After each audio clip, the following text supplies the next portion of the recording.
mula Maynila, matatagpuan ang hinulugang Taktak Falls sa Antipolo. Dahil malapit sa lungsod at malinaw ang tubig, nagpasigla raw ito ng husto sa turismo ng Antipolo, lalo na noong dekada 70. Pero sa kasamaang palad, makalipas ang 3 dekada, ito na ang hinulugang Taktak Falls ngayon. Hindi na maaninag ang tubig, napuno ng bula ng sabon at lumulutang ang basura.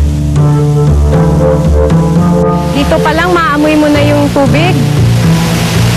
Malangsa yung amoy.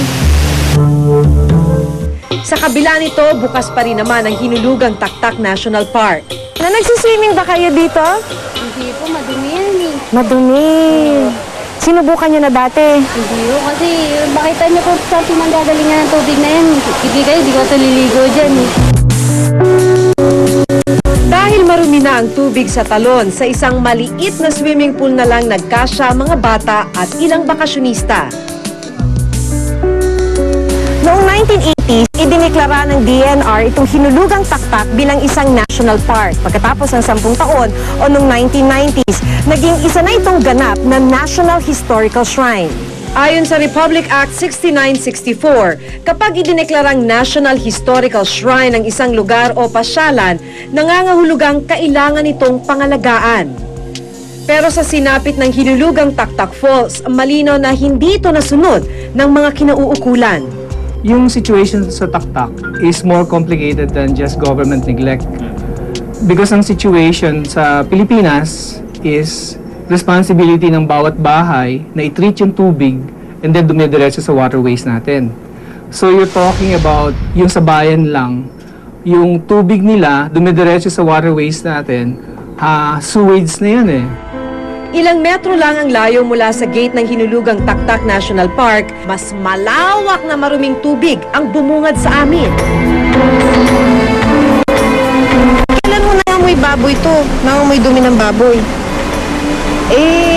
Nitong nagsimula kasi ng amoy baboy yan nung magkaroon ng pigiri dyan sa kanto. Kaya pinalis nila Nandito tayo sa bahagi ng ilog kung saan dumadaloy ang tubig diretso sa waterfalls ng hinulugang Taktak. Lahat ng basura dito sa waterfalls ang bagsak. Nanghihinayang po. Nakikita nyo to. Talagang nanghihinayang kami kasi ang laking bagay din sa amin to. Pero bukod sa hinulugang Taktak, isa pang yamang tubig ang tila napabayaan. Sa hilagang bahagi naman ng Mindanao, lalawigan ng Lanao del Sur, matatagpuan ang lawa ng Lanao. Bukod sa ikalawa sa pinakamalawak na lawa sa bansa, kabilang ang Lanao Lake sa 17 ancient lakes sa mundo o mga lawang nagtataglay ng mayamang biodiversity. Sa pamamagitan ng postcards, minsan ang ipinakilala noon ng mga Amerikano sa mundo ang lawa ng Lanao bilang tourist spot sa katimugang bahagi ng Pilipinas. Lake Lanao was a tourist spot during the American times. Ito kasi ang convergence eh. And it used to be and until now. And yung mga manifestations ng brasswares, mga ochres, dito po nag-uumpisa yan eh. It was specifically because of Lake Lanao. Pero sa pagsapit ng ilang dekada, tila napabayaan na ang tanyag at mayamang lawa.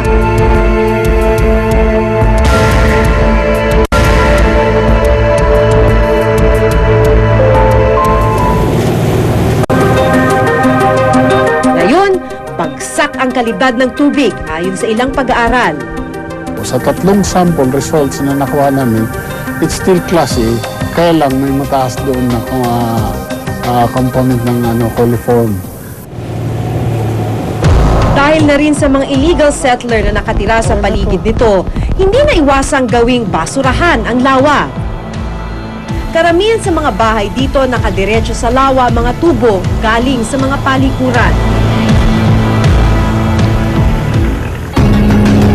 Taong 1992 nang may proklamang watershed reservation ang lawa ng Lanao. Layo ng proklamasyon na protektahan at mapangalagaan ng lawa para mapanatili ang yaman at linis nito. Pero sa kabila nito, patuloy na kinakalbo ang watershed sa paligid ng lawa. Ayon sa pag-aaral, kapag nagpatuloy ang ganitong sitwasyon, pagsapit ng taong 2040, matutuyo ang Lanao Lake. Wala silang tao rito and they keep on insisting and managing it. Now, ni isa, wala silang tao rito. Ang aming forest guard, ang ratio is 1:4,000 hectares. Sa Amerika, 1:500 acres ata. No? So, ang layo. And then, dito lang sa Pilipinas, ang nakikita naming napaka-costly ng pag-protect ng ating kalikasan. Forest guard ka na nga lang, pinuprotektahan mo lang yung gubat, pinapatay pa. Bagamat kalunos-lunos na ang kalagayan ng hinulugang Taktak Falls at Lanao Lake, nakatutuwa pa ring isipin na may mga grupong nagsusulong na muli itong buhayin. Noong linggo, isang information drive ang pinangunahan ng lokal na pamahalaan ng Antipolo na dinaluhan ng mga photographers. Nag-start yung idea na months ago na nung nabisita kami ulit dito sa Hinulugang Taktak at nakita namin yung kondisyon niya na napakadumi pa rin nung Taktak. So, ang idea namin, ang pwede namin magawa sa pamamagitan namin mga litrato, ay makapag-produce kami ng mga imahe na mapapakita pa rin na worth na isalba yung Hinulugang Taktak. Habang sa Lanao del Sur naman, isang dragon boat race naman ang inihahanda ng lokal na pamahalaan at Save Lanao Lake Movement na gaganapin sa Mayo. Layo ng programang ipaalam sa publiko ang kahalagahan ng lawa at para mahikayat ang lahat na tumulong sa pagbuhay sa lawa.